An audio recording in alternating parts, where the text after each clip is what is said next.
Terus ada Ya, teman Pak. saya Assalamualaikum, ini. Pak. Mana Mbak Ika? Salam, Pak. Ya, Iya, Pak. Mbak Ika itu teman saya waktu saya ngambil Nas, Pak. S1 di Ambil nas.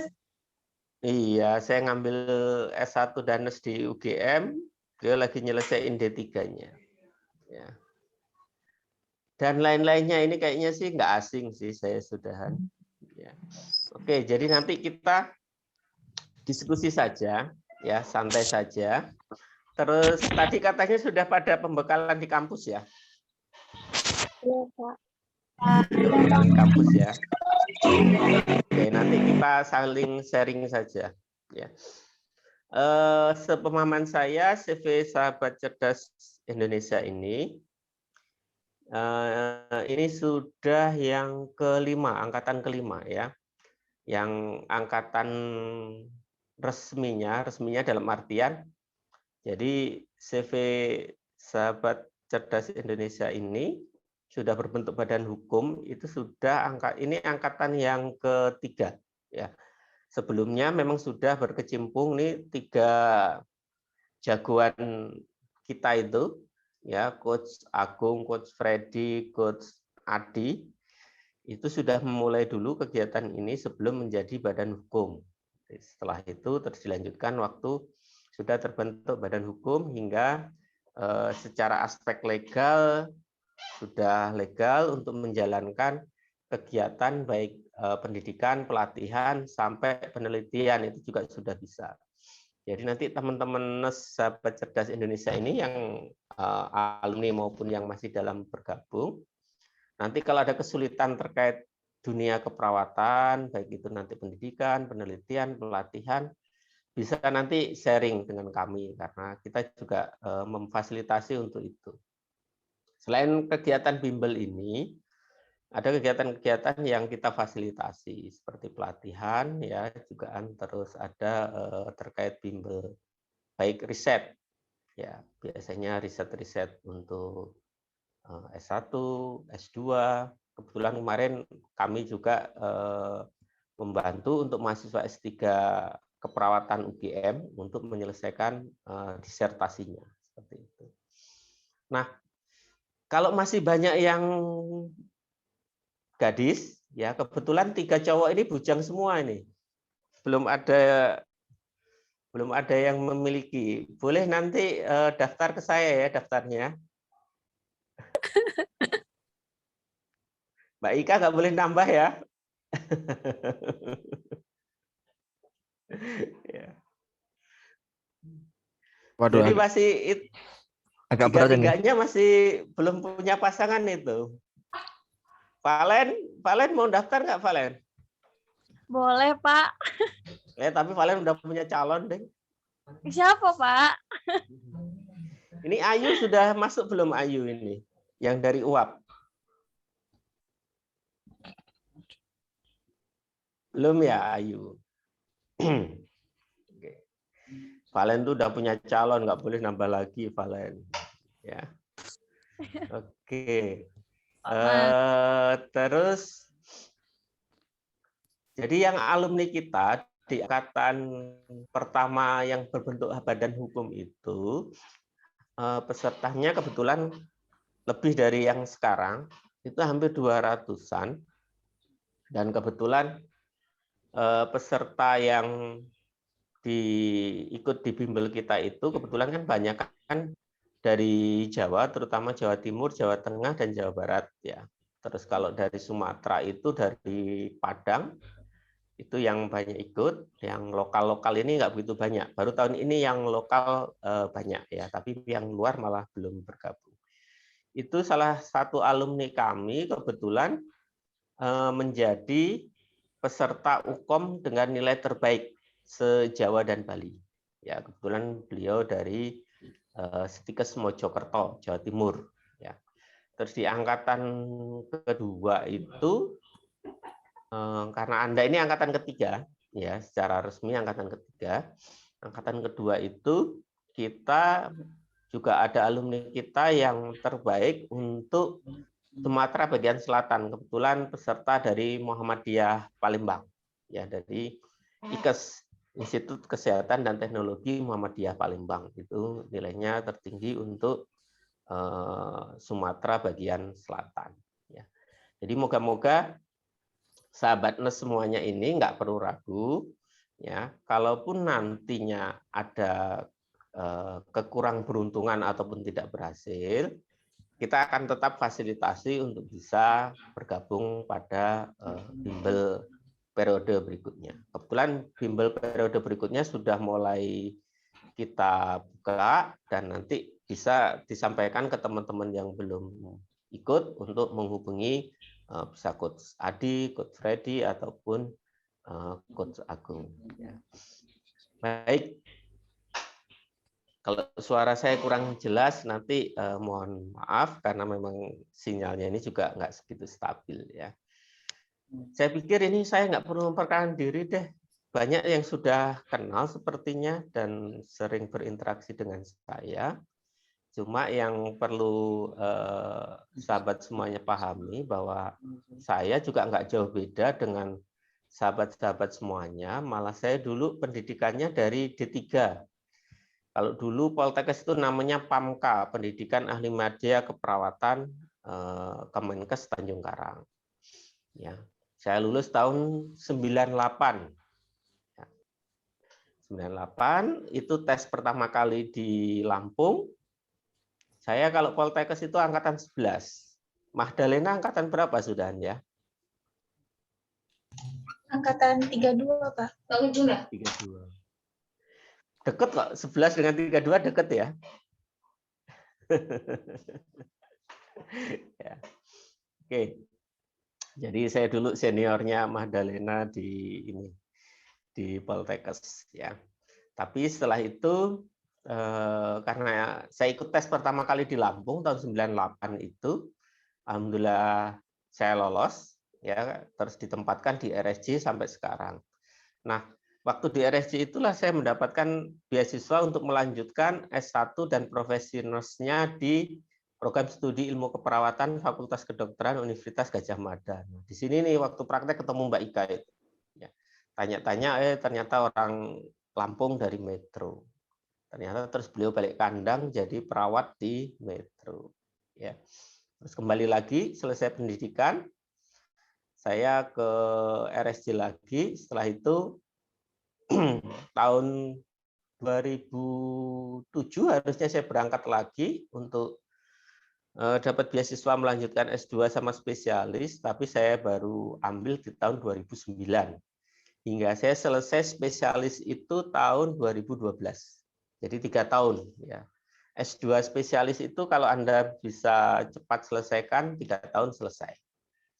Nah, silahkan mulai merancang mau jadi spesialis apa. Ya. Karena banyak pilihannya sekarang dari medical bedah, emergency, anak, komunitas, maternitas, jiwa, ya, dan lain-lainnya nanti banyak. Oke, pada kesempatan ini saya dikasih tugas, yuk next, untuk menyampaikan ke sahabat semuanya itu terkait dengan konsep uji kompetensi yang saat ini berubah ya, konsepnya menjadi exit exam dan terkait bagaimana kita untuk menghadapi ujian, gitu ya. Nah, ini dulu ya. Inilah CV Sahabat Cerdas Indonesia. Jadi di dalam proses bimbel ini kita memang punya visi dan filosofi SMART. Dan itu yang dari kemarin disampaikan. Yuk kita tes dulu deh semangatnya. Sahabat Cerdas Indonesia, jawabnya adalah SMART. Saya mampu, aktif, responsif, to kompeten. Karena hasil akhirnya adalah Anda kompeten. Yuk kita tes ya. Ya, Pak. Sahabat Cerdas Indonesia. SMART.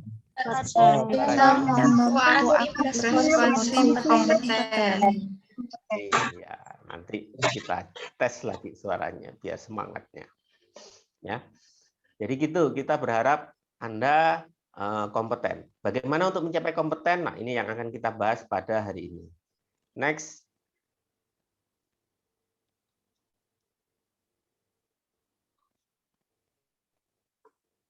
Ya. Apa itu kira-kira UKOM? Ya, uji kompetensi. Jadi uji kompetensi itu proses kok. Untuk apa? Mengukur apa saja? Ya 3 domain yang ada di kita, yaitu pengetahuan, keterampilan, sikap, ya. Yang diharapkan setelah proses pendidikan itu kita memiliki standar profesi.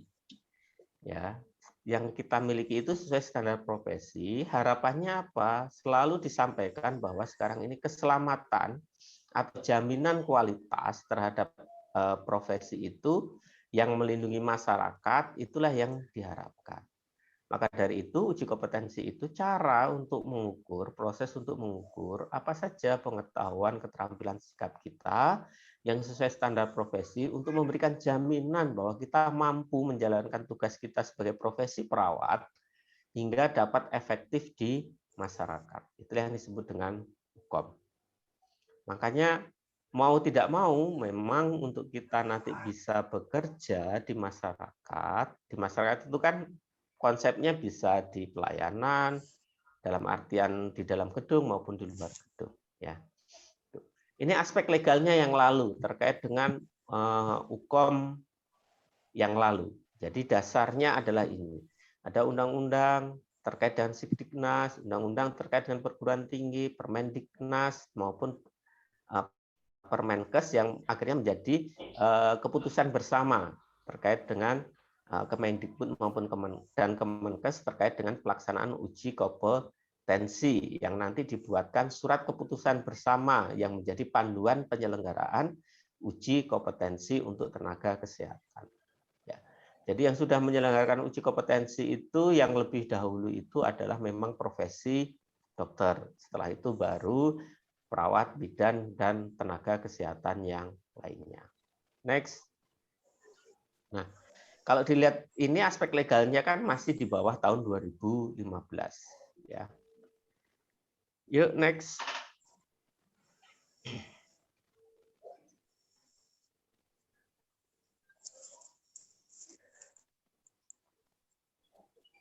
Ya.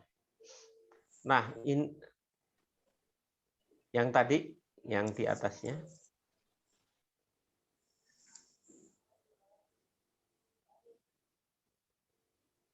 Ya. Ini yang menjadi aspek legal uji kompetensi sekarang itu bentuknya adalah exit exam. Ya. Yang lalu itu hanya berdasarkan peraturan bersama antara Kemenkes dengan Kemenristek-Dikti. Ya, setelah itu kan berubah menjadi Kemendikbud. Kalau dulu kan ada Kemendikbud, dia yang membawahi hanya SMA ke bawah. Kalau yang sudah perguruan tinggi adalah Kemenristek-Dikti. Kalau sekarang kan sudah melebur menjadi Kemendikbud. Ya, itu dasar legalnya yang lalu. Nah, yang sekarang ini karena sudah ada Undang-Undang Tenaga Kesehatan, Undang-Undang Keperawatan, demikian juga Undang-Undang Kebidanan, dan sudah diputuskan Permendikbud nomor 2 tahun 2020 sebagai pengganti adanya pelaksanaan dari UKOM yang berdasarkan Permenristek-Dikti nomor 12 tahun 2016. Jadi Juknis yang terbaru ini selain landasan legal undang-undang di atas itu berdasarkan Permendikbud nomor 2 tahun 2020. Yuk, next. Di mana dalam penjelasannya ya. Oke, next.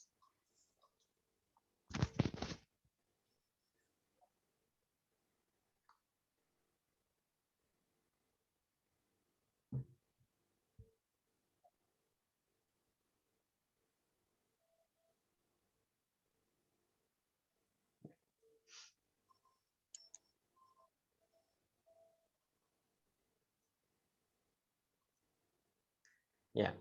Di dalam Undang-Undang Nomor 36 tahun 2014 ini Undang-Undang Tenaga Kesehatan ya, bahwa setiap mahasiswa bidang kesehatan pada akhir masa pendidikan baik yang vokasi maupun profesi harus mengikuti uji kompetensi secara nasional. Ya.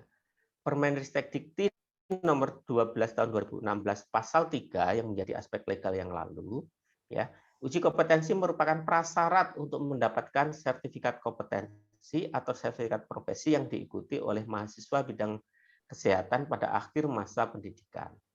Selain mahasiswa sebagaimana dimaksud ayat 1, ya, lulusan pendidikan tinggi bidang kesehatan yang belum memiliki sertifikat kompetensi atau sertifikat profesi setelah bulan Agustus 2013 dapat mengikuti uji kompetensi.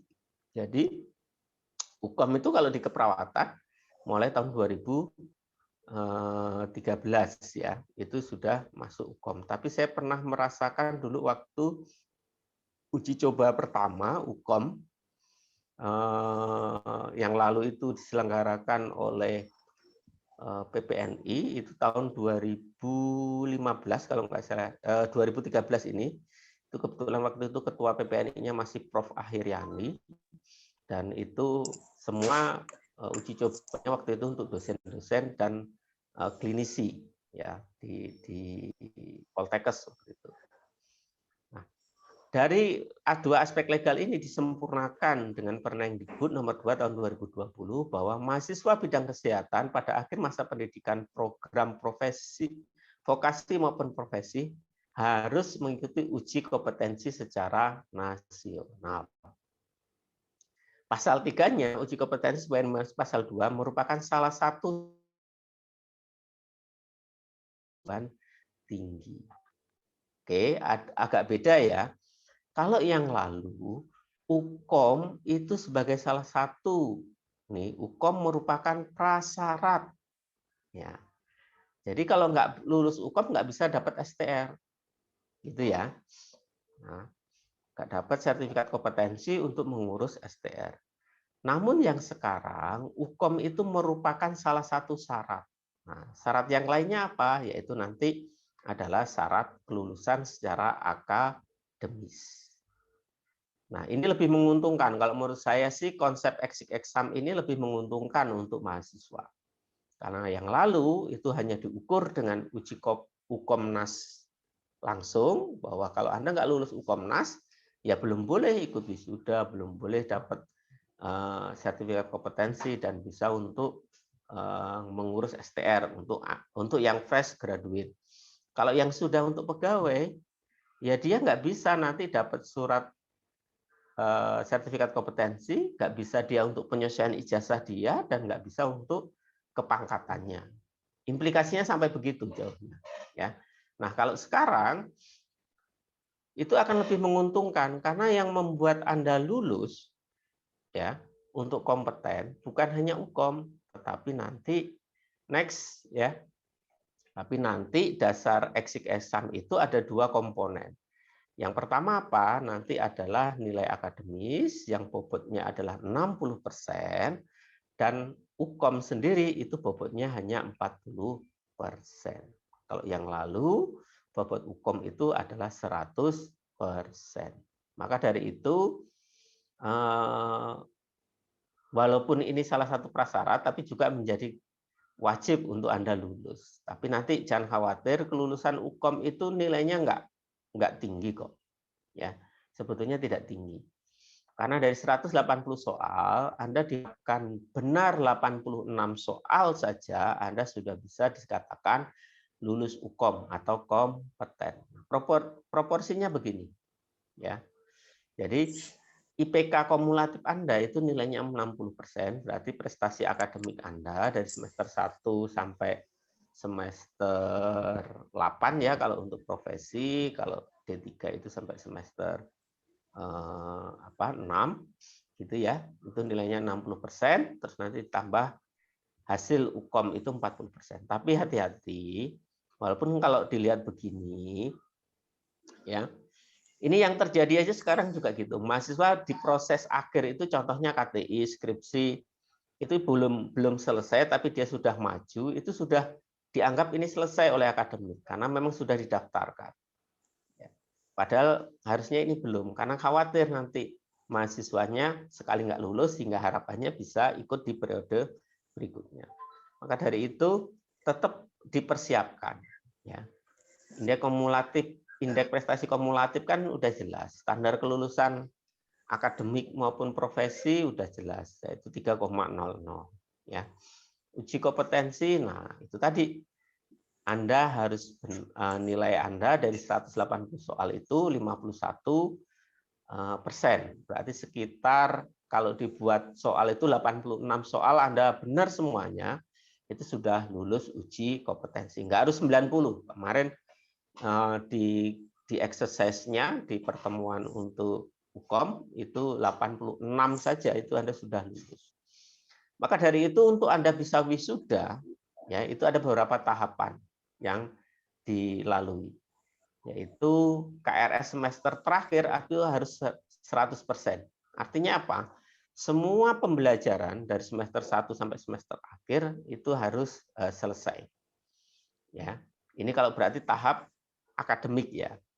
Terus masuk Anda di stase kliniknya. Berarti profesi Anda juga harus selesai. Jadi nggak kayak dulu ya. Jadi sekarang itu harus paket antara akademik dan profesi. Nah, setelah itu, maka dari itu walaupun misalnya nilainya itu belum ada, ya, tetapi Anda sudah sudah mengikuti tahap itu, Anda biasanya akan sudah didaftarkan oleh institusi pendidikan untuk didaftarkan dalam Ukomnas. KTI di situ ya. KTI belum selesai biasanya asal berproses sudah dianggap selesai semua mata kuliah. Dan nanti Anda tinggal menunggu pelaksanaan Ukomnas dan itu pengumuman Ukomnas, nanti yudisium dari pengumuman itu dan pelaksanaan wisuda. Jadi untuk menyetujui wisuda ada tahapan ini. Ya. Saat ini saya yakin Anda akan menuju di sini. Ya, detik-detik menuju pelaksanaan Ukomnas. Kalau tidak salah berdasarkan jadwal itu tanggal 28 sampai tanggal 30. Ya, itu pelaksanaan Ukomnas untuk periode ini. Ya, periode kedua, gelombang kedua kalau tidak salah. Kita cek nanti ya di penjadwalannya. Itu jadi untuk Anda bisa wisuda tahapannya seperti ini. Kalau dulu ya untuk bisa wisuda itu harus kata kuncinya Ukomnas. Walaupun ini udah selesai ya. Anda secara akademik profesi nilainya tinggi, tapi kalau nggak lulus Ukomnas ya nggak bisa wisuda. Ya, kalau sekarang Anda sudah dibantu 60%-nya saya yakin akademik sudah meluluskan. Tinggal 40%-nya itu upaya Anda untuk lulus di Ukomnas. Oke, kita lanjut. Next.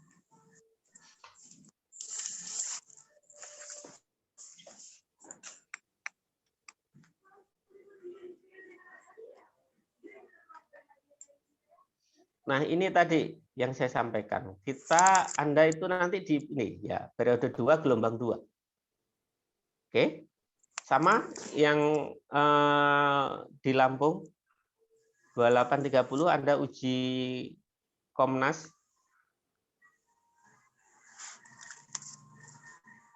Magdalena dapat di mana tempatnya?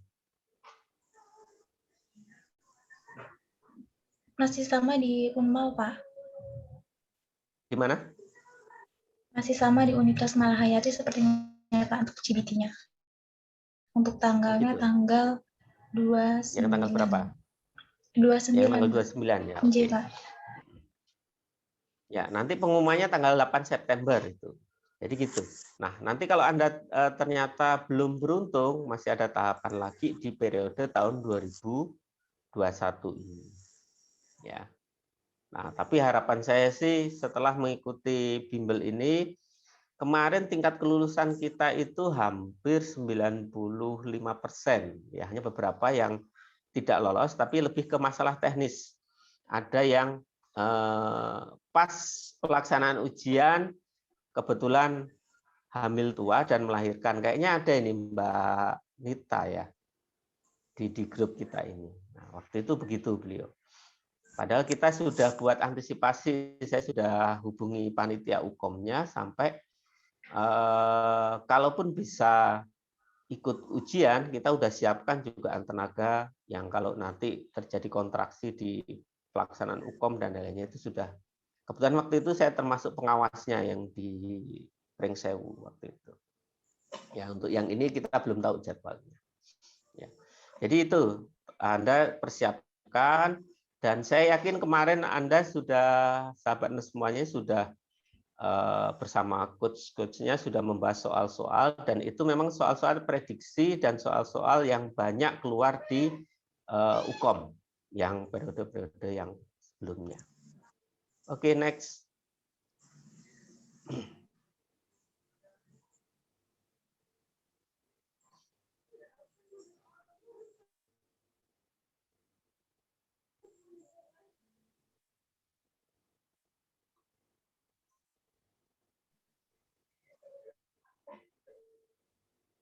Ya, nggak perlu khawatir, UKOM itu sebetulnya kompetensi yang diujikan.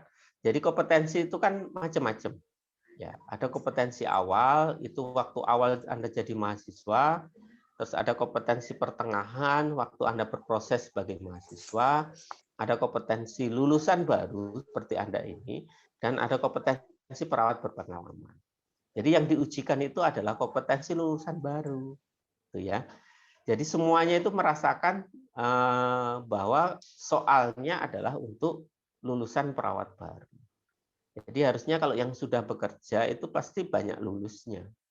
Karena soal-soalnya adalah soal-soal klinisi. Ya.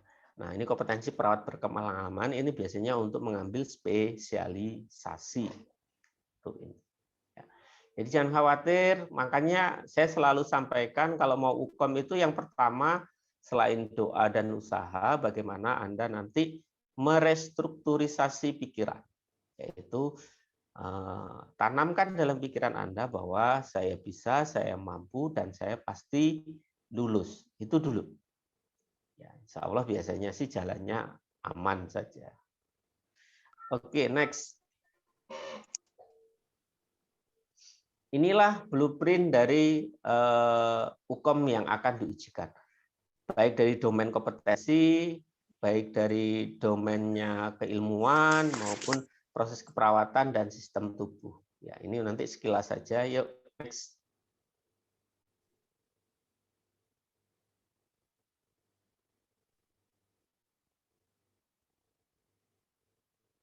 Nah, ini terkait berdasarkan kompetensi. Ingat, kompetensi kita ada 3.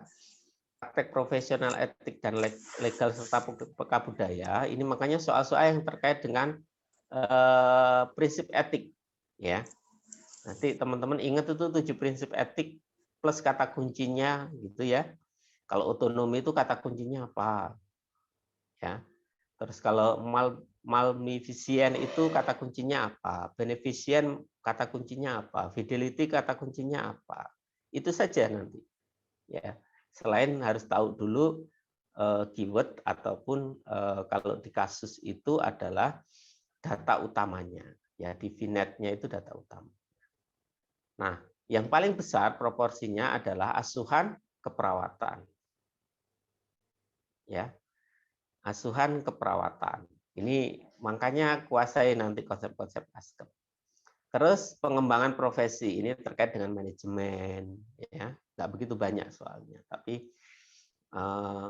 ini kelihatannya yang tadi praktek profesi dan etik serta legal budaya itu, ya kelihatannya hanya 15-25%, tapi nanti nyelip di soal-soal asuhan. Nah, itu jadi banyak akhirnya. Ya. Makanya kuasai aja minimal prinsip 7 etik, prinsip etik itu yang Anda kuasai. Hampir kalau pengalaman di UKOM-UKOM yang lalu itu hampir 30-40 soal itu ada di situ. Jiwa yang kalau proporsinya juga nggak begitu banyak, ternyata hampir 40 soal. Gitu ya. Yuk, next. Ini berdasarkan domain kompetensi kognitif, afektif, dan psikomotor sangat berbeda proporsinya. Kalau untuk nurse itu kognitifnya, kalau untuk D3 adalah aspek psikomotornya, yaitu prosedur konotlet, yaitu pengetahuan terkait dengan prosedur yang dilakukan. Ya, makanya mencetak seorang nurse itu harapannya memang critical thinking-nya yang kuat. Selain dia nanti kemampuan proseduralnya juga bagus. Seperti itu. Ya. Oke, next.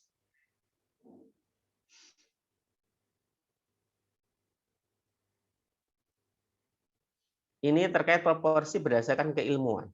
KMB itu proporsi yang terbesar. Ya. Big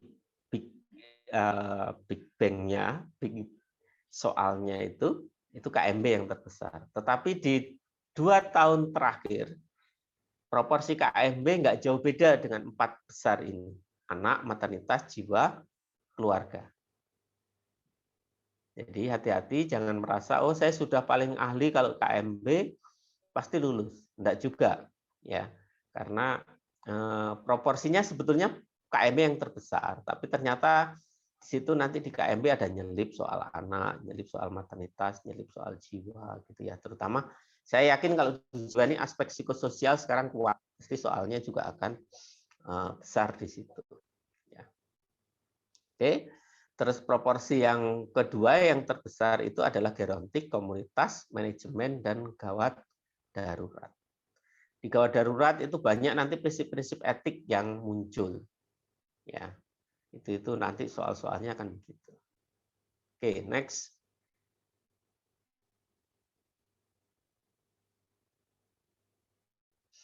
Ini untuk proporsi berdasarkan proses keperawatan. Ya. Tadi terkait dengan aspek domain bahwa kognitif untuk nurse yang tertinggi, kognitif prosedural knowledge untuk proporsi D3, maka dari itu soal implementasi untuk D3 lebih besar dan soal merencanakan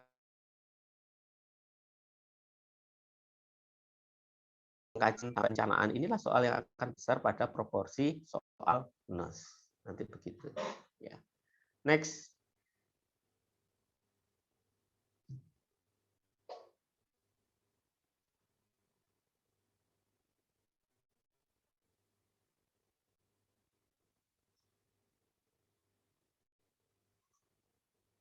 Ini soal untuk promotif, preventif, kuratif. Saya pikir next saja. Ya, lanjut.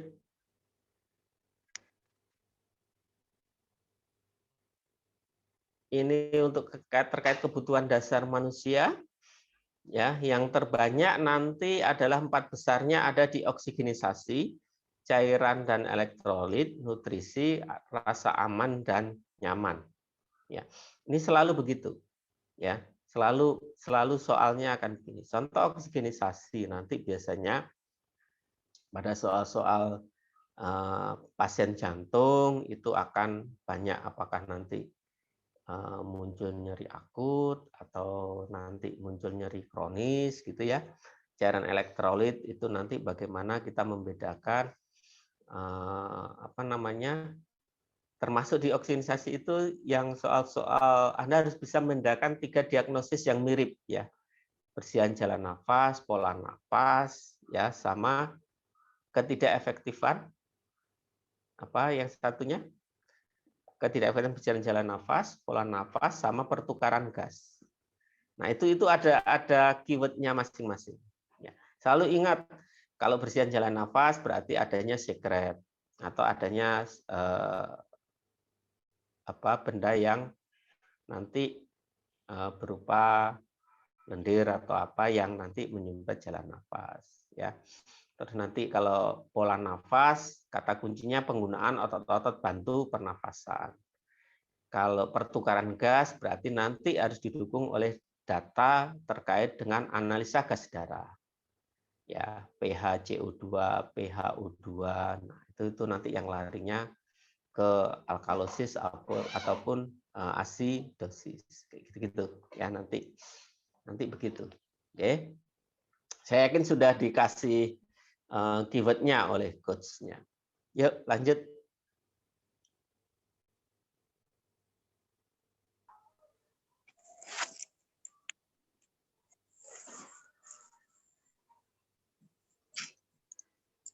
Next, ini sudah tadi. Ya, kita ke tips dan strategi untuk dalam melakukan uji kompetensi. Oke, next.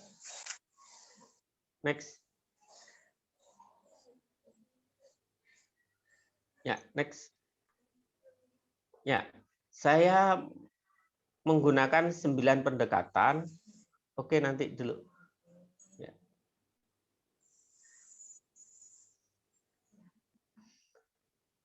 Ya, ada 9 pendekatan yang saya sampaikan, ingin saya bagi ke sahabat semuanya, bagaimana kita untuk bisa mengerjakan soal-soal hukum dengan baik. Ya. Ini tadi yang saya sampaikan, bahwa segala sesuatu selalu diawali dengan doa dan berpikir positif.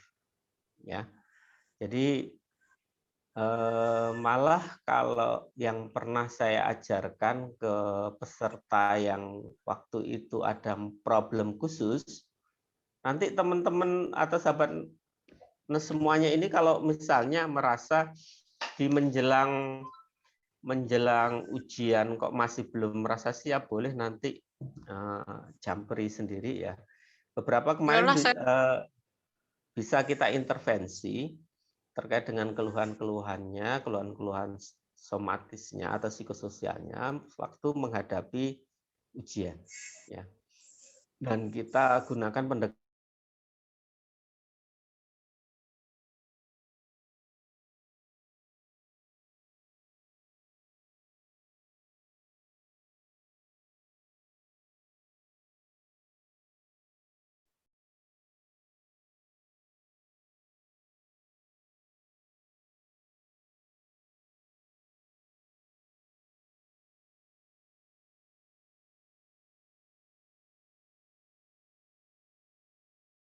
ke perilaku yang positif.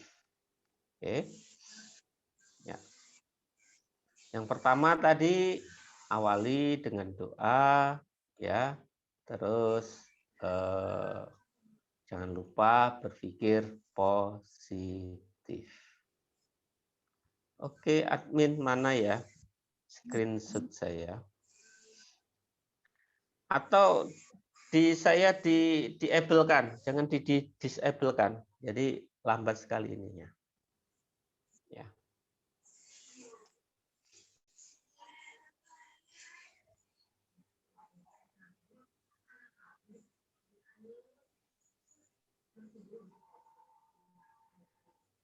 Oke, yang kedua pahami terkait dengan struktur soal. Ya. Struktur soal saya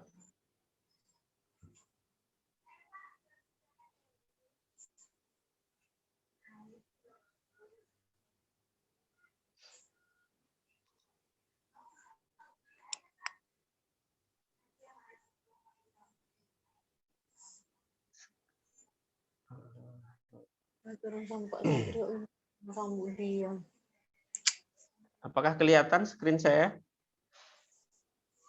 Lihat, Pak. Kelihatan ya?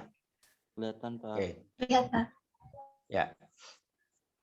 Ini kelihatannya strategi yang sederhana, tetapi kalau sahabat semuanya bisa melakukan dengan baik, ya. Jadi saya membuat jalur berpikirnya dan merasakannya begitu. Awali dengan doa dan berpikir positif, pahami soal, ya. Nanti kita ajarkan bagaimana main soal, latihan membaca soal, terus bagaimana memilih jawaban yang paling benar, karena jawaban di soal UKM itu kan hampir semuanya mendekati benar, tapi ada yang paling benar. Bagaimana strategi memilih jawaban yang paling benar, bagaimana strategi nanti membaca soal, terus jangan lupa, nggak perlu khawatir kalau misalnya secara konsep lupa, selalu gunakan logika. Nah, sediakan waktu 7-5 menit terakhir untuk mengoreksi kembali, dan nanti jangan lupa akhiri dengan doa dan rasa syukur. Itu penting, biar membuat kita merasa nyaman dan tidak menyesal dengan jawaban yang kita pilih. Nanti begitu. Ya.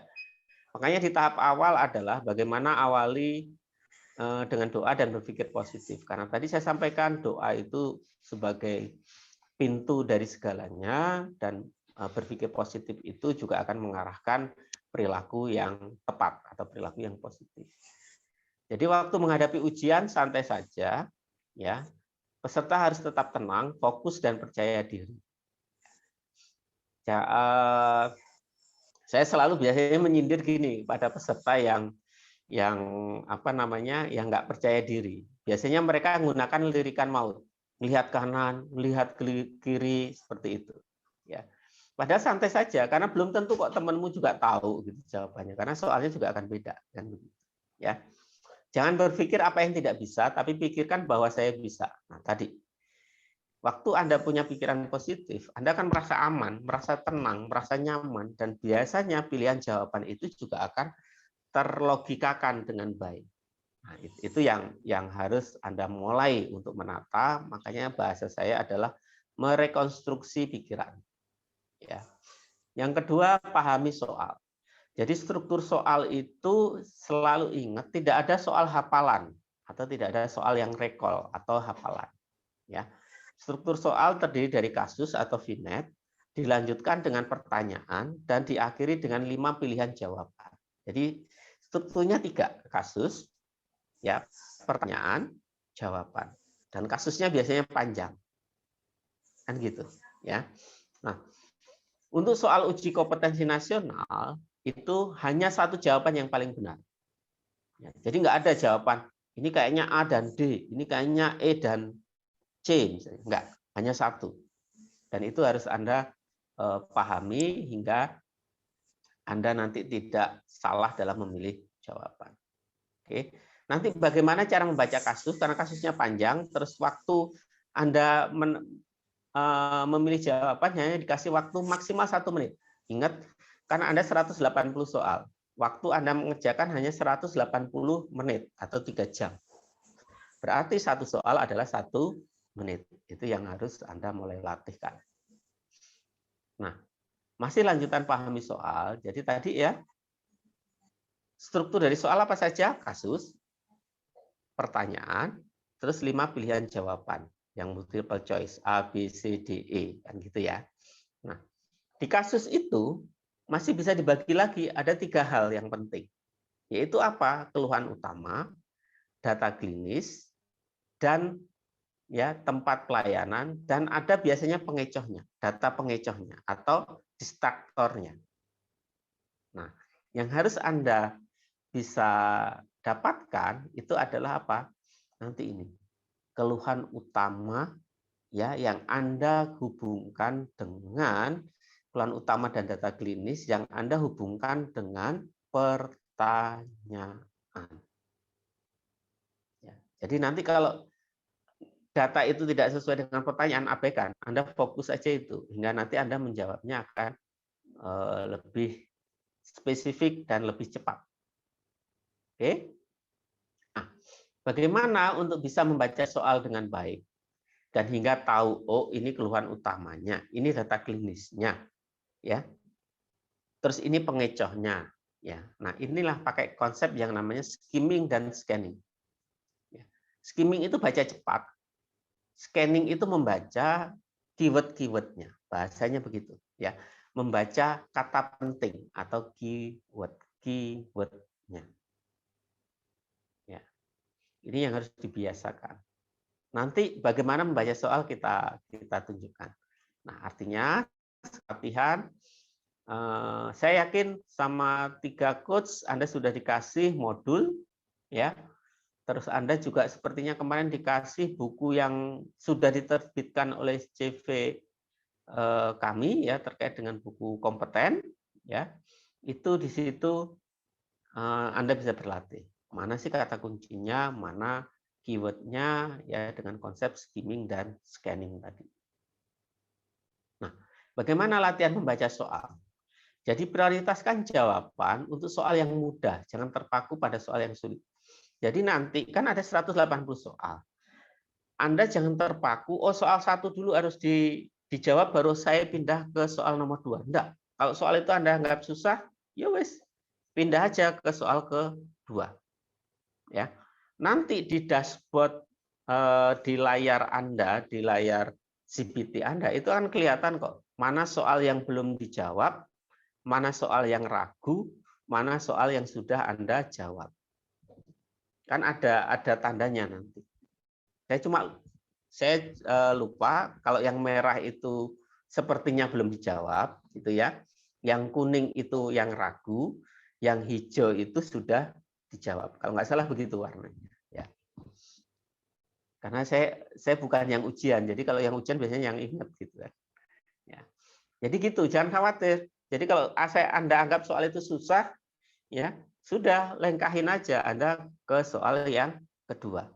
Makanya itu pentingnya ada di akhir itu Anda siapkan waktu 5-7 menit untuk final check. Jadi akan ketahuan tuh soal-soal yang belum dikerjakan atau Anda masih ragu, Anda review lagi, balik ke, kan nanti ada biasanya di pojok kanan bawah itu akan kelihatan mana yang box yang tadi yang Anda sudah jawab ataupun mana yang belum. Nanti tinggal Anda klik, misalnya yang belum jawab, klik misalnya nomor 13, klik nomor 13, akan muncul lagi di layar Anda soalnya dan pilihan jawaban. Nanti gitu ya. Nah ini tadi yang disampaikan, makanya pada akhir waktu ujian pastikan semua soal harus dijawab. Walaupun jawabnya hanya dengan logika. Nggak boleh ngarang ya, nggak boleh ngawur, tapi pakai logika. Ya. Nggak usah pakai hitung kancing, gunakan logika Anda. Itulah pentingnya, kita diajarkan critical thinking. Oke, jawaban yang benar nilainya 1, jawaban yang salah nggak ada pemotongan. Ya, kayak tidak ada seperti istilah yang lalu UMPTN. Kalau UMPTN kan kalau salah kan dikurangi ya. Ya. Nah, kalau ini enggak. Pokoknya kalau Anda salah ya nggak ada pengurangan. Jadi jangan khawatir, jangan dikosongin gitu. Artinya semuanya harus Anda jawab.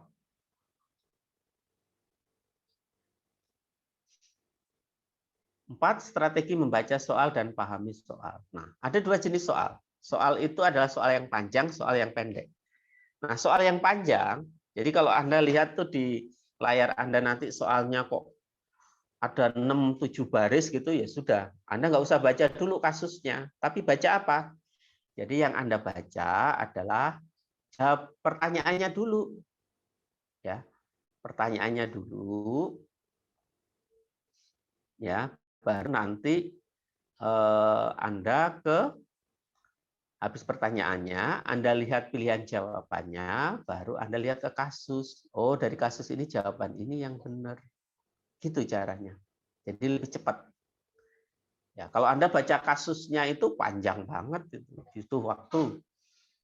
Nah, kalau Anda pakai teknik begini, biasanya Anda menghemat ada 30 detik.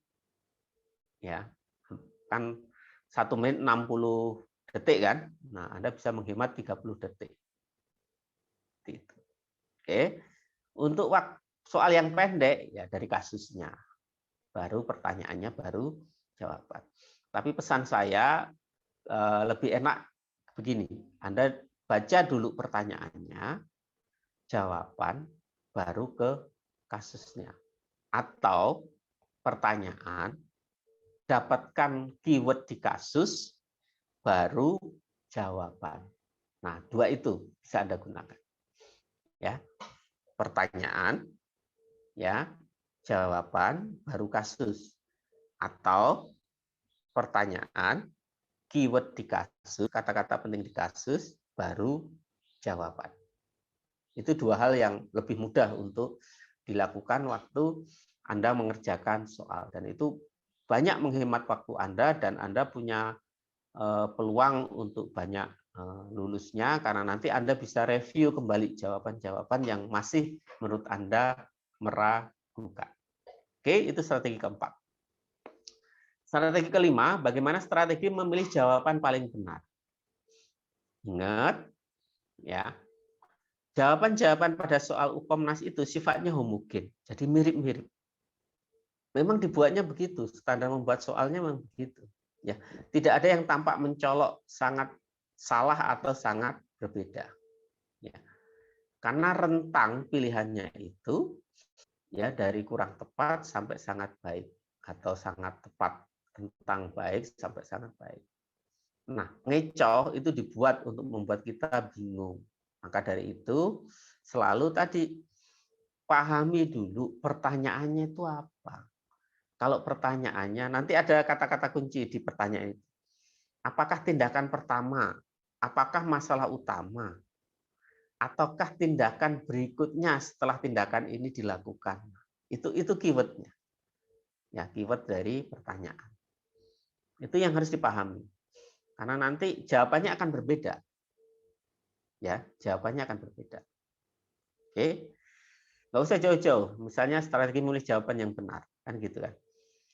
Anda dalam suatu perjalanan melihat orang ya kecelakaan hingga dia tidak sadarkan diri. Gitu kan? Oke. Apakah tindakan yang dilakukan oleh perawat pertama kali? Kira-kira jawabannya apa?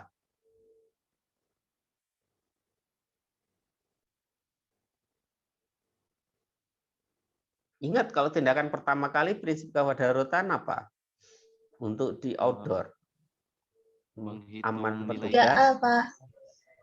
Apa? Aman petugas, aman 3A. apa itu Aman 3A? diri. Aman diri, Aman aman diri, petugas, aman lingkungan. Kan aman gitu ya. lingkungan baru aman pasien. Tapi nanti kalau pertanyaannya, apa tindakan utama yang dilakukan oleh petugas? Beda lagi.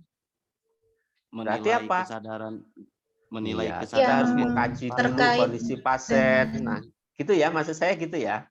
Jadi Anda harus pahami itu. Ya, nanti begitu. Oke, good.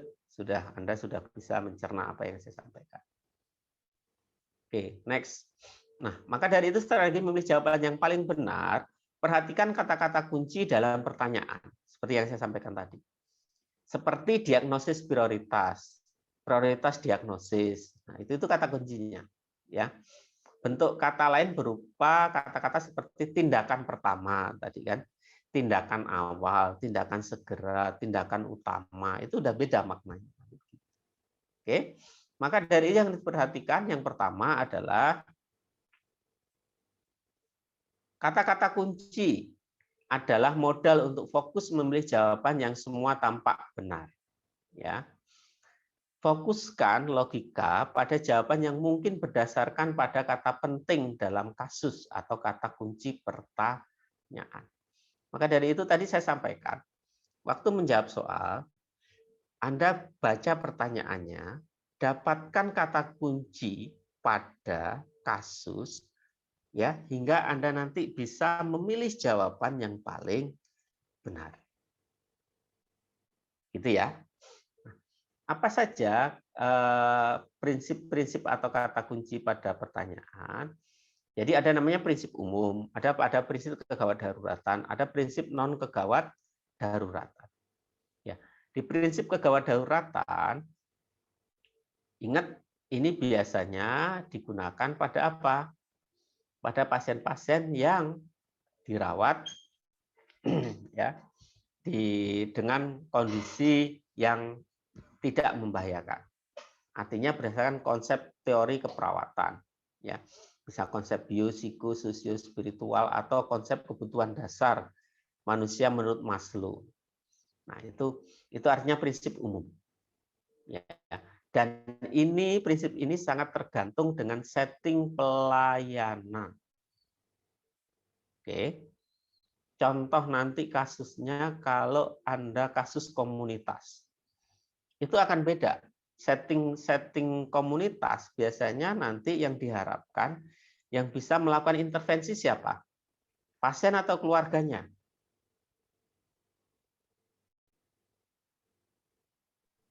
Biasanya keluarganya, Pak. Ya, keluarganya. Makanya nanti pasti diagnosis yang diharapkan atau tindakan yang diharapkan adalah terkait dengan tindakan-tindakan pada keluarga. Nah, kalau sudah begitu, ingat prinsip umumnya pada tindakan pada pendekatan komunitas dengan konteks keluarga. Berarti apa? Terkait dengan tindakan tugas perkembangan keluarga atau 5 tugas perkembangan keluarga.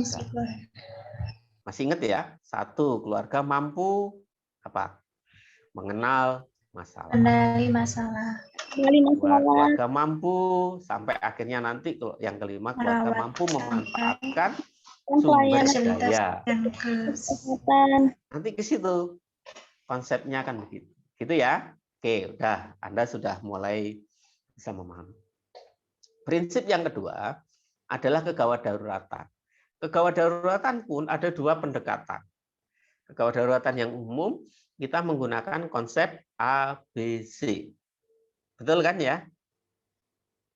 Nah, tetapi untuk kasus-kasus yang terkait dengan biasanya kasus-kasus kardio, kita tidak menggunakan konsep ABC, tapi konsepnya adalah CAB. Sirkulasinya dulu, ya enggak, baru airway-nya, baru breathing-nya. Ini nanti untuk kasus-kasus kardio. Nah, itu harus Anda kuasai. Cara mudahnya gini, ingat aja. Kalau konsep-konsep gawat daruratan, di luar maupun di dalam gedung, ABC pasti. Ya. Tapi nanti kalau kasus-kasus terkait dengan pasien dengan penyakit jantung, sudah nempel aja di kognitif Anda. Oh, ini berarti CAB. Nanti gitu. Oke. Nah, yang non kegawat daruratan tadi ya biasanya pakai hierarki kebutuhan dasar Maslow, ya. Terus ini banyak digunakan untuk setting-setting pasien yang dirawat inap di ruang rawat. Ya, kan. Kalau ada pertanyaan langsung saja ya, biar kita lebih interaktif. Nah, ini tadi yang saya sudah singgung di sebelum. Anda harus tahu prioritas utama atau prioritas terpenting. Misalnya diagnosis, maka pilihlah yang paling penting atau paling mengancam kehidupan. Contoh di jiwa itu untuk kegawat daruratan itu juga ada dua konsep nanti ya. Bisa dia membahayakan diri sendiri dan orang lain, atau dia juga nanti membahayakan ke diri sendiri. Nanti itu akan berbeda konsep. Intervensi juga merupakan yang paling penting. Nah, kata kuncinya gitu. Kalau dia ditanyakan diagnosis utama, berarti diagnosis yang paling penting atau paling mengancam kehidupan. Kalau ditanya intervensi utama, berarti intervensi yang paling penting atau berdampak besar atau bisa mencegah masalah lain. Oke. Prioritas waktu. Nah, ini juga harus kita pahami.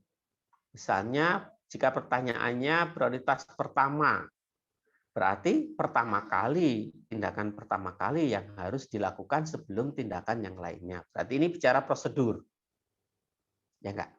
Contoh, apakah tindakan yang harus dilakukan perawat pada waktu memberikan misalnya vaksin? Berarti apa itu? Nah, nanti sesuai prosedurnya.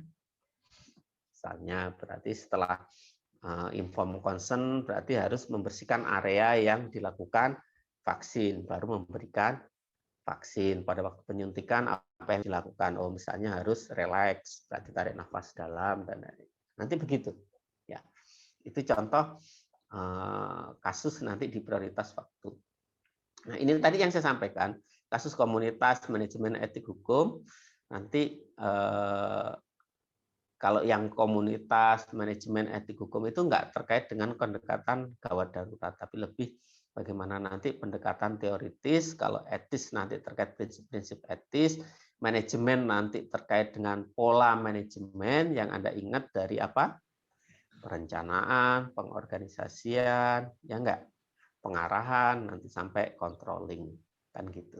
Nah, itu yang harus dikuasai terkait dengan teori-teori yang mendasari dari konsep-konsep manajemen etik hukum maupun komunitas. Kalau komunitas tadi saya yakin kok banyak soalnya adalah soal-soal keluarga nanti gitu.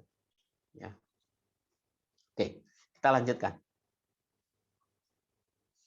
Nah, langkah ketujuh, kalau tadi Anda sudah berusaha tuh dengan pemahaman Anda dengan teori yang Anda kuasai, kok masih mentok? Ya, kok belum menemukan jawaban yang tepat? Nggak perlu khawatir. Ya, gunakan logika. Dengan catatan apa? Anda tetap tuh informasi baru itu harus tetap menjadi pertimbangan Anda. Oh, tadi saya nggak kebaca ini. Yang ditanyakan adalah prioritas pertama. Nah, berarti tindakan pertama. Terus tindakan utama, berarti tindakan yang harus dilakukan hingga tidak berdampak ke masalah berikutnya. Jadi gitu, informasi penting ini harus kita menjadi dasar pertimbangan. Terus gunakan logika ini, jangan sampai tidak ada yang Anda jawab. Semuanya harus Anda jawab. Walaupun kadangkala menggunakan tebakan, tapi tebakannya tidak menghitung kancing, tapi harus tetap pakai logika. Tadi logikanya dengan apa? Dasar teori. Ingat saja, kalau misalnya pertanyaan prinsip etis, ya berarti 7 prinsip etis. Kalau otonomi apa keywordnya secara teori? Menentukan nasib sendiri, berarti membuat keputusan. Oke, kalau justice apa? Adil kata kuncinya, berarti tindakan itu yang adil bagi pasien maupun keluarga. Kan gitu. Jadi itu gitu aja yang dikuasai. Kalau terkait keluarga, ya misalnya apa? Misalnya perawat mengajarkan keluarga terkait tindakan A dengan harapan keluarga nanti bisa melakukan secara mandiri. Nah, berdasarkan tugas perkembangan keluarga, masuk tindakan apa? Berarti kan apa itu? Tindakan yang keberapa itu?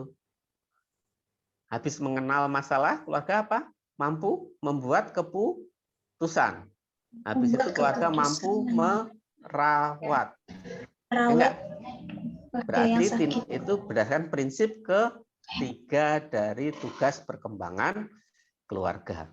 Nah, nanti begitu. Kita tetap harus makanya tuh ingat, belajar itu kan harus belajar. Kalau saya dulu waktu kuliah selalu kita ingat keywordnya aja, nggak usah dihafal semua. Pertama, kalau tugas perkembangan mengenal, keputusan, ya, terus merawat. Keempat apa? Kelima apa? Nah, begitu. Nanti harus kita tahu keywordnya. Ya, oke. Lanjut. Yang ini tadi final check, ya 5 sampai 10, rata-rata 7 menit kita harus sudah bisa menjawab semuanya. Kalau belum, masih ada sisa ini, final check ini memang kita harus siapkan. Jadi jangan sampai waktu habis, sebelum waktu habis kita harus melakukan final check. Mana jawaban yang kita masih ragu, mana jawaban yang kita belum jawab. Oke. Nah, ini langkah yang terakhir. Setelah segala upaya Anda gunakan, berpikir keras, otaknya diperas, logikanya digunakan, ya. Nggak kalah penting apa? Tetap harus diakhiri kegiatan itu dengan doa dan bersyukur. Ya. Kalau kita bersyukur terhadap nikmat yang diberikan, insya Allah sih nikmatnya akan semakin bertambah. Tapi secara kognitif, proses ini itu akan menjadikan kita apa? Nyaman. Kita percaya dengan kemampuan kita dan kita percaya bahwa jawaban kita itu benar. Nggak kalah penting selalu ini. Kalau di pendekatan spiritual itu begitu. Ya. Tuhan yang Maha Esa lah, ya, yang menentukan. Selalu gitu. Jangan kita walaupun toh kalau kita sudah terbiasa bisa mengukur kompetensi kita, itu ini pengalaman pribadi saya. Biasanya kalau saya selesai ujian, saya sudah bisa mengukur. Oh, ini saya dapat A. Oh, ini saya dapat B. Itu kita sudah bisa mengukur. Tapi nggak kalah penting, selain kita tahu tentang, kan itu juga diajarkan di konsep kesehatan jiwa itu, kita harus bisa terbuka dengan diri kita. Dan kita mengenali diri kita itu ada di jendela nomor 1.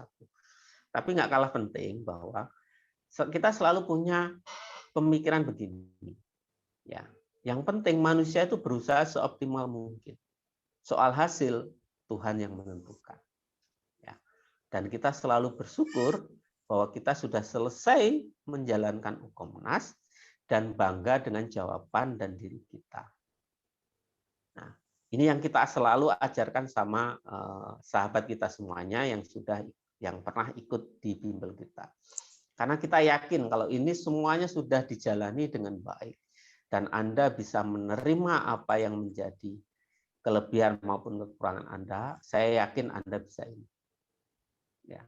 Dan tadi kami sampaikan bahwa tingkat kelulusan kami itu terhitung, walaupun kami baru gitu ya, dengan bimbel-bimbel yang di Jawa itu, alhamdulillah kita tingkat kelulusannya juga bisa lebih tinggi. Rata-rata bimbel itu kelulusannya di 85-88%. Kita hampir di angka 95%.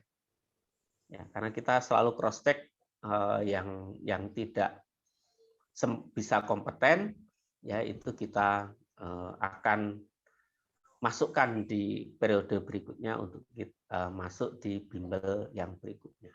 Itu kita tahu jadi jumlah yang tidak lulus, dan rata-rata menyampaikan nanti biasanya Coach Agung akan membuat album, ya album kenangan untuk Anda. Yang lalu juga dibuat begitu, ya. Anda nanti merupakan keluarga dari CV Sahabat Indonesia Cerdas ya, nanti untuk menjadi alumni dari bimbel Smart ini.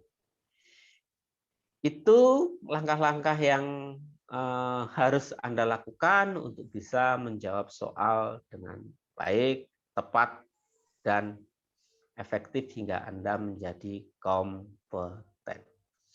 Sebelum kita lanjut, ada yang mau ditanyakan? Atau waktu briefing tadi ada yang mau didiskusikan waktu briefing dengan akademik?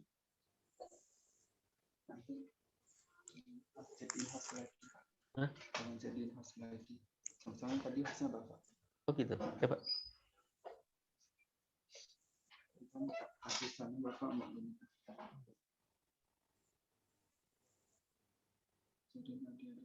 Nggak bisa toh, in-house-nya 2.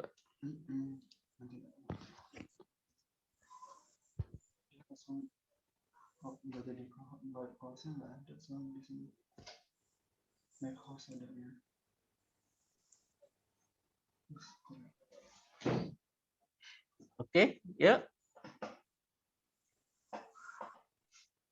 Ada yang mau ditanyakan? Monggo. Nggak usah malu-malu, kita diskusi saja.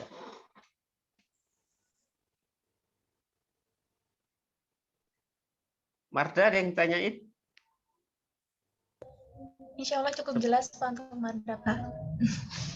Sebelum kita coba latihan sedikit soal. Wah. Kalau yang lalu jiwa saya ngisi. Untuk periode ini kebetulan jadwalnya lumayan padat, jadi Coach Agung ya kemarin yang ngisi ya. Dan Coach Agung sekarang juga jadi perawat di RSC, jadi bisa kita daya gunakan juga. Oke, kalau gitu sambil ini ya kita berlatih biar lebih semangat. Oke, soal jiwa. Ini soal yang sederhana dulu. Tadi konsepnya baca dulu pertanyaannya. Habis itu dapatkan keyword di VNet atau kasus ya. Terus nanti Anda lihat jawaban yang paling benar. Kalau ada kopi silakan sambil minum kopi dulu.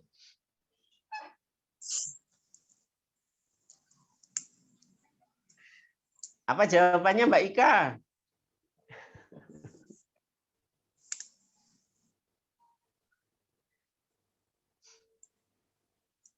Ini bisa masalah psikososial ini juga.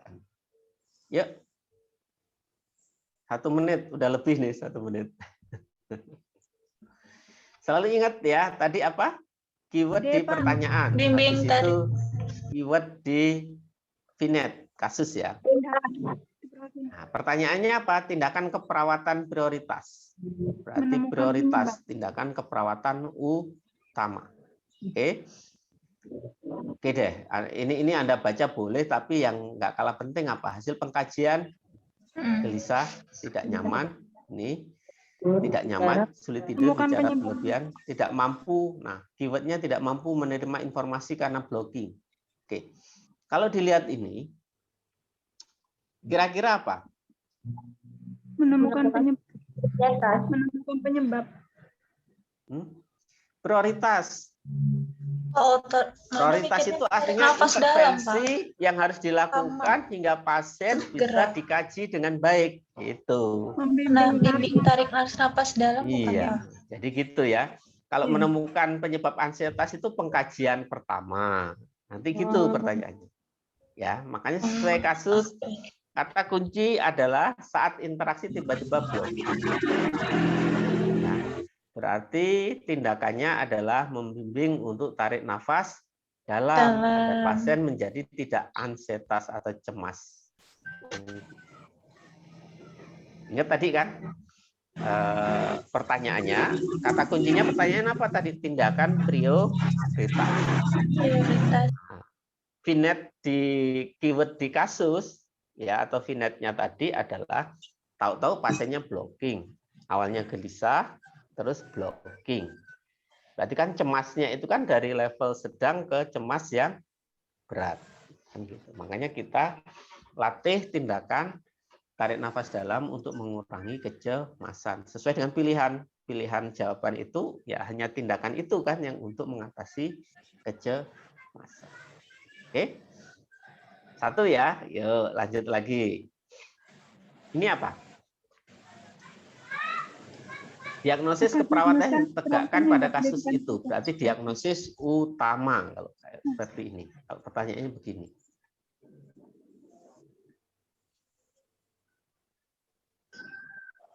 Kalau Anda sudah terbiasa tahu data mayor, cepat untuk bisa menegakkan. ISOS bukan, Pak? Ya, Pak. Ya. Ini tentu masalah utamanya ISOS, datanya udah jelas kok. Sangat diam, mengurung diri, menolak. Data pengecohnya sering komat, Amin. gitu ya. Data Masalah utamanya isolasi sosial. Sering komat kamit itu kan dampak dari ISOS-nya. Nah, itu data pengecoh. Karena di standar SDKI itu jelas ISOS itu kan data mayornya tadi mengungkapkan kesepian, merasa tidak aman, merasa ada orang lain yang mengajak, menolak berinteraksi dan ya. Oke. Lagi. Ini tindakan utama berarti. Tujuan tindakan.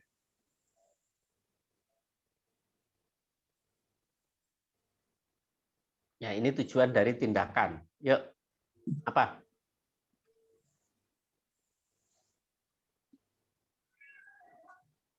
Ya, pertanyaannya tujuan tindakan. Kita dapetin vinetnya dulu. Bercakap-cakap. Hasil pengkajian didapat pasien duduk sendiri, bicara sendiri, terawat sendiri, obat psikotik sudah diberikan. Sesuai dengan program pengobatan, perawat memutus halusinasi dengan cara bercakap-cakap. Berarti tujuan dari tindakan apa ini? Mengevaluasi respon persepsi. Tujuan dari tindakan apa ini? Mengisi kegiatan sehari-hari. Di pertanyaannya, tujuan dari tindakan yang mana? Tindakan ngasih obat atau tindakan bercakap-cakap? Bercakap-cakap. Bercakap-cakap. Ya, berarti kan itu. Tujuan dari tindakan bercakap-cakap. Berarti untuk apa? Terus ada stimulus eksternal nggak, Pak?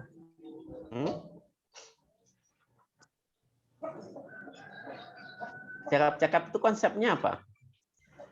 Mengisi kegiatan biar tidak halusinasi. Mengisi kegiatan kan nanti yang pertemuan ke-4.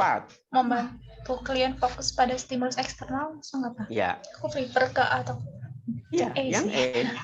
Karena itu kan konsep distraksi hingga dia fokus terhadap stimulus eksternal. Pak, mau nanya untuk kencos A itu tadi kan ada ragu antara E sama A. Kalau yang A itu gimana, Pak? Lebih ke tindakannya. Meningkatkan konsentrasi ini kan berarti tidak kaitannya dengan halusinasi toh? Nggak ada. Konsentrasi itu biasanya pada pasien-pasien dengan diagnosis apa? Confused, kebingungan. Kebingungan. Ya, ini kan konsepnya untuk pasien halusinasi. Keywordnya itu, jangan lupa subjeknya pasien dengan apa. Oke? Ya. Ini udah bagus tadi cara ini. Yuk berikutnya. Apa tindakan utama yang Tindakan utama. kasus di atas? Tindakan utama ya. Dan di ruang Terus kasusnya gini. Klien mengkritik diri, orang lain, produktivitas menurun, pesimis terhadap hidup. Itu pasien apa itu? HDR bukan Pak? HDR, tapi hati-hati ya, ini ada pengecohnya, merasa bersalah serta mudah tersinggung. Mudah tersinggung itu pengecoh, tapi ini kan data HDR semua, merasa bersalah, Ya. tidak mampu, sakit kepala, pesimis menghadapi hidup. Berarti tindakan utamanya apa?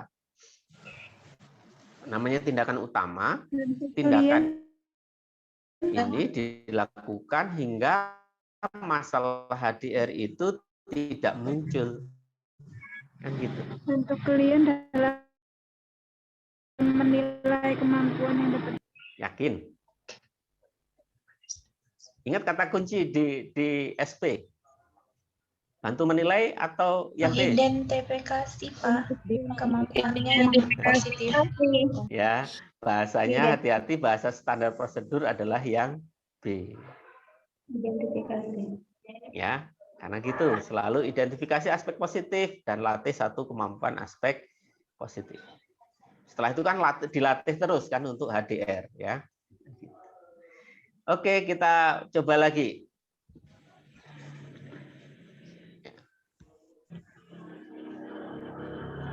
Ini apa ini? Tindakan keperawatan pertama. Pasiennya apa?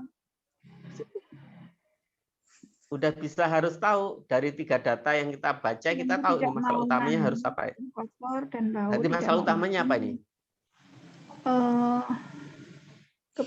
Defisit perawatan diri Pak. Defisit perawatan Ya. diri.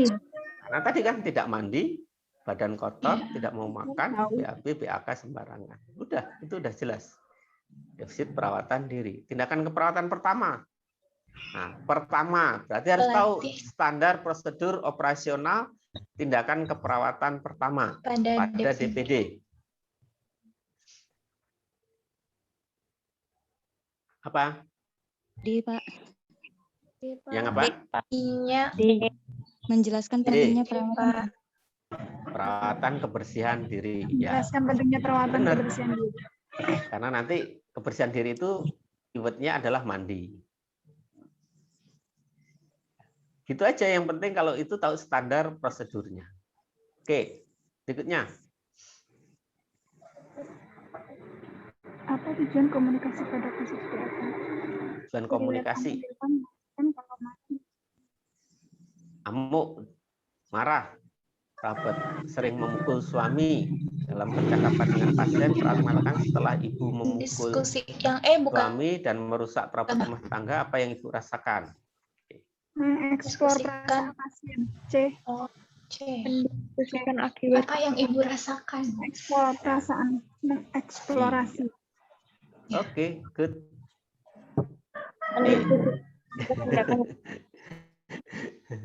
Explore itu kan bertanya. Kalau ini untuk mengetahui dari keywordnya di sini. Setelah ibu memukul suami, akibatnya apa? Suara Madani nggak masuk kali ya. Oh, malah itu. Iya. Bener Karena gini kan? finetnya. Kan kata kuncinya tadi di pertanyaan setelah ibu memukul suami dan merusak perabot rumah tangga, apa yang ibu rasakan? Kan itu kan yang menjadi data. Terus pertanyaannya, tujuan dari komunikasi tadi, tujuan perawatannya ini itu apa? Diskusikan. Nah, mendiskusikan bersama pasien akibat perilaku. Ini berarti pasien apa ini? RPK. Keywordnya gitu nanti ya. Berarti selalu yang kita tanyakan itu berdasarkan standar. Berarti ini masih pertemuan pertama RPK. Untuk mengetahui kerugian ya pasien dari perilaku yang dilakukan. Oke. Wes, ini Diagnosa perawatan utama yang dapat saudara tegak. kesehatan. Dan marah-marah Di rumah saat ini pasien marah-marah, bicara kasar, merusak barang, mengancam. Sudah 2 Perilaku kekerasan ia bukan, diceraikan Pak? suaminya. Risiko Iya, perilaku Pak. kekerasan. Apa ini? Ya, betul. RPK. Betul ya. Betul ya, RPK. Kenapa? Yang mana? PK, Pak.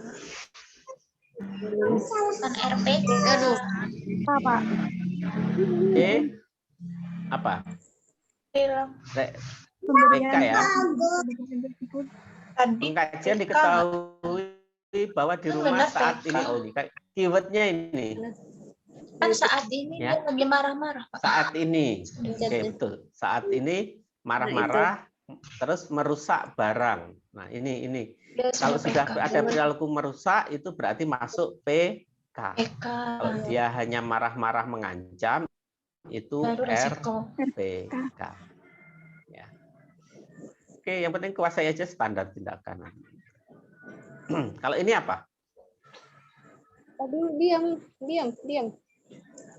Nanti diam dulu, lagi jalan itu loading. Pemberian terapi medis pada pasien toksik. Ya, Dek, malahan diam dulu. Bukan Pak, menenangkan pasien. Menenangkan pasien. Karena Mada tidak tahu indikasi obatnya dengan tepat, jadi Mada mikirnya dia coba untuk bikin tenang. Jadi yang apa? Aku nggak hafal indikasi obatnya, guys. Nonton Ini yang dari tadi. digunakan adalah transducer mayor dan minor. Transducer itu artinya apa? Mengendalikan emosi. Menenangkan pasien. Artinya Bapak. penenang. Mengendalikan. Makanya pilihannya emang A kan gitu. Ya, aditnya kenapa ya? Ya. Itu konsep kegawat daruratan. Nah, kalau sudah nanti pertanyaannya tujuan tindakan SP1 ya berarti harus tahu nanti standarnya. Ya. SP1 apa? Untuk pasien ini. Nah, ini pasien apa ini? Halusinasi. Nah, berarti apa yang dilakukan? Menghadi. Iya. Kan udah harus cepat gitu. Ya. Ini pasien dengan apa?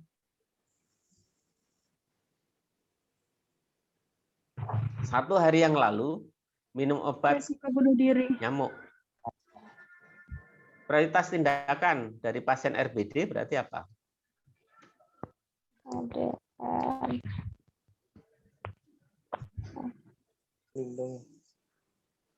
Melindungi pasien dari bahaya.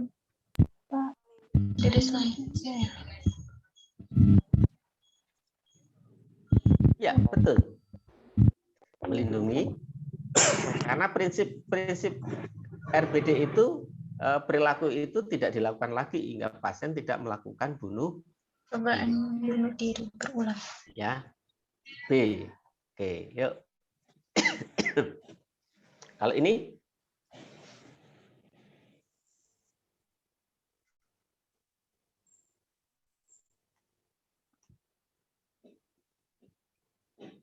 apa namanya?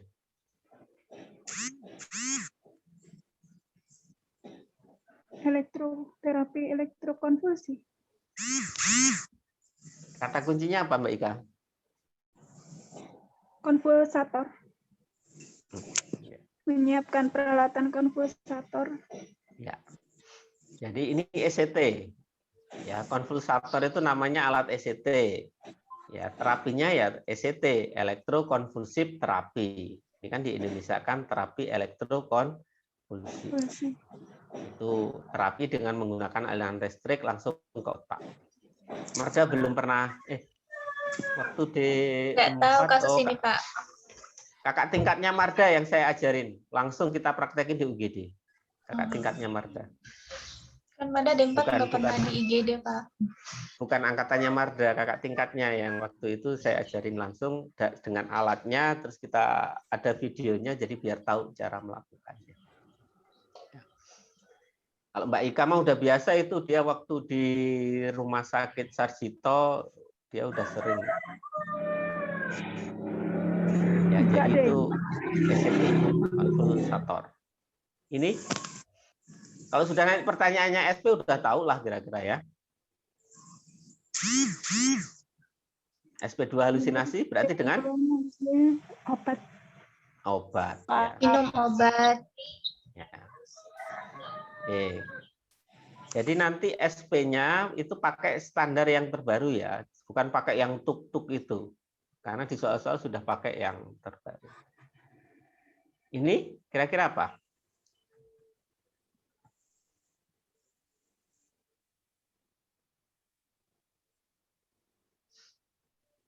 Kata kuncinya apa ini? Pasien untuk pasien apa?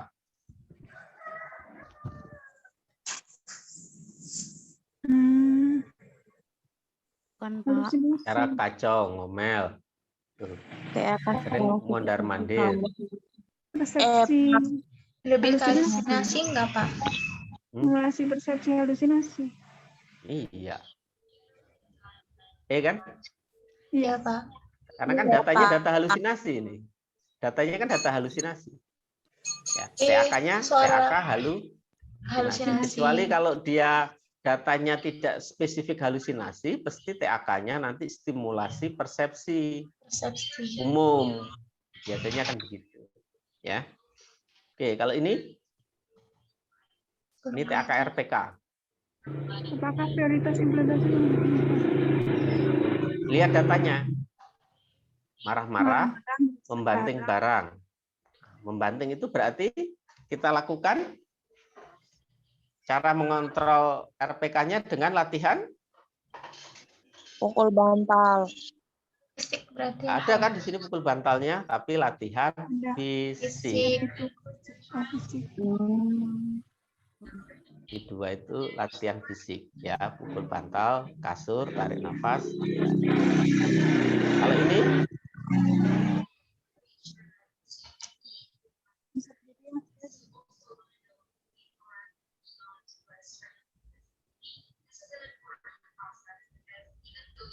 Ideal diri. perempuan dengan keluhan tidak bersemangat, sering dimarahi atasan karena hasil kerjanya meskipun telah mengerjakan tugasnya dengan baik, ya acuh terhadap penampilan.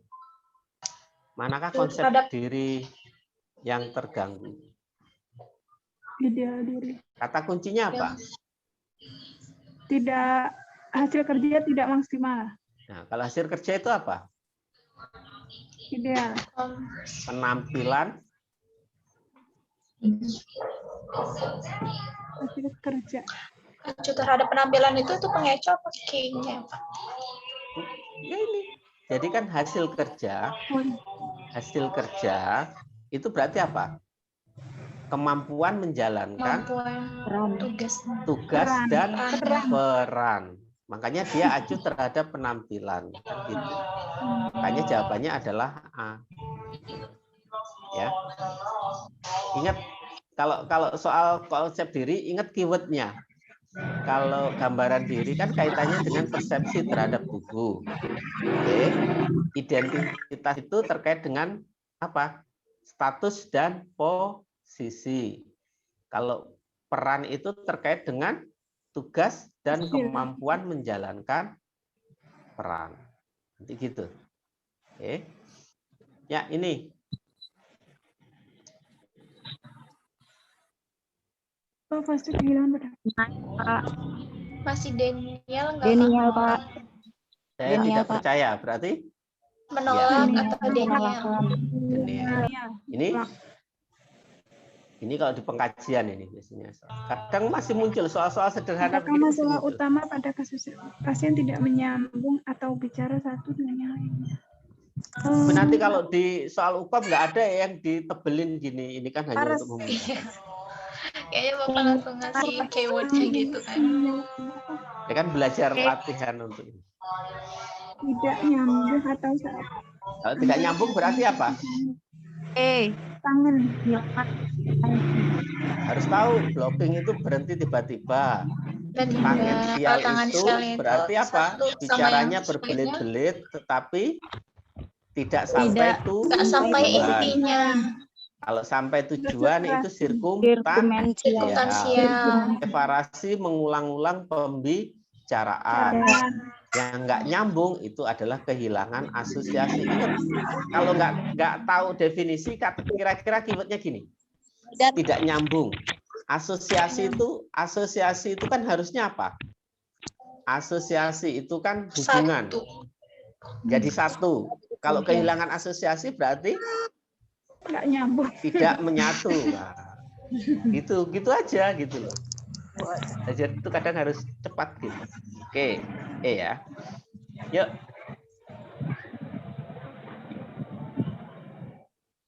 Anda tampak tegang hari ini.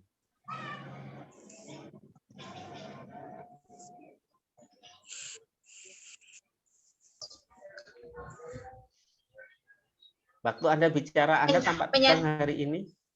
Menyatakan hasil observasi nggak, Pak? observasi. Iya. Apa? Klarifikasi. Gitu. Iya, tampak tegang.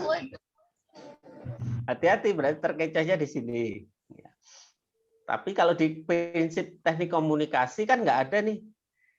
Prinsip menyatakan hasil observasi kan nggak ada.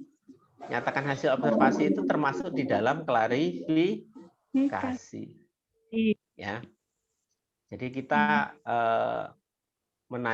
memperjelas apa yang kita dapatkan dari data objektif. Oke, good. Ya. Ini.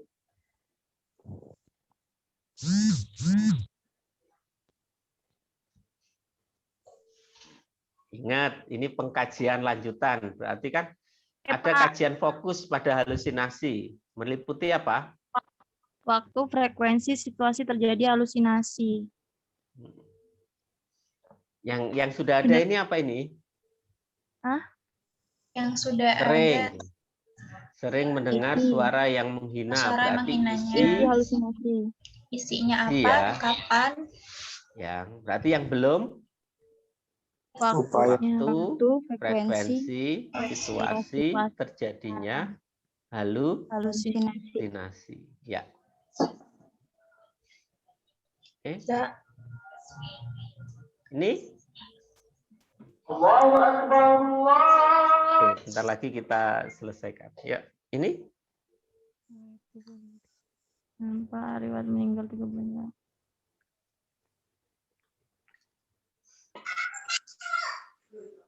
Berduka disfungsional.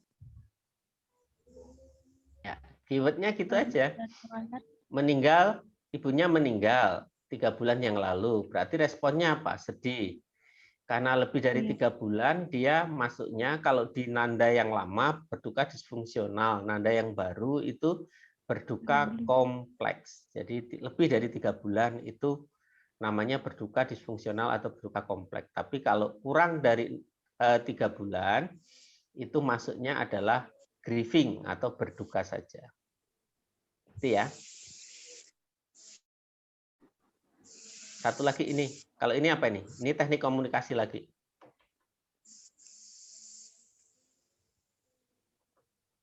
Saya akan menemani ibu. Ada menawarkan diri. Saya akan menemani ibu. Ada lagi? Menawarkan diri, Pak. Oke. Ya, menyediakan diri atau menawarkan diri. Ya, itu nanti materi bisa dikirim oleh coach-nya nanti di grup ya.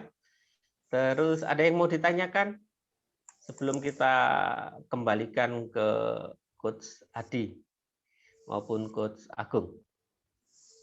Insya Allah cukup, Pak. Oke, kira-kira apa yang harus Anda persiapkan untuk bisa menghadapi UKOM dengan baik? Apa saja tadi yang Anda ingat? Yang pertama apa yang harus Anda lakukan? Berdoa. Selain berdoa? Berpikir positif. Iya. Terus langkah kedua? Apa tadi? Pahami soal. Pahami Ya. soal. Cara memahami soal dengan apa? Membaca soal dengan baik. Dengan apa tadi? Skimming dan scanning. Terus apa? Memilih jawaban yang paling benar. Nanti Anda harus kuasai konsep-konsep bagaimana menentukan jawaban yang paling benar. Dasarkan nanti prinsip umum, prinsip kegawat daruratan, maupun prinsip non kegawat daruratan. Terus, apalagi yang harus Anda lakukan? Harus kuasai tadi 3 konsep pada soal UKOM, yaitu berisi kasus atau vinet, terus pertanyaan, terus jawaban yang multi choice, ya A, B, C, D, E. Nah, bagaimana cara membaca soal hingga waktu kita cukup? Apa yang dilakukan? Baca apa dulu? Baca pertanyaannya. Untuk yang soal panjang, baca pertanyaan, jawaban, kemudian kasus. Kalau yang soal yang pendek, baca kasus, pertanyaan, baru jawaban. Tapi yang secara umum yang kita lakukan, baik soal panjang maupun soal pendek, apa dulu? Baca soal. Baca Pertanyaan. pertanyaan. Ya, baca kasus, temukan keyword-nya. Habis itu Anda pilih jawaban yang paling benar, ya. Jawabannya jangan yang benar, tapi yang paling benar. Benar. Terus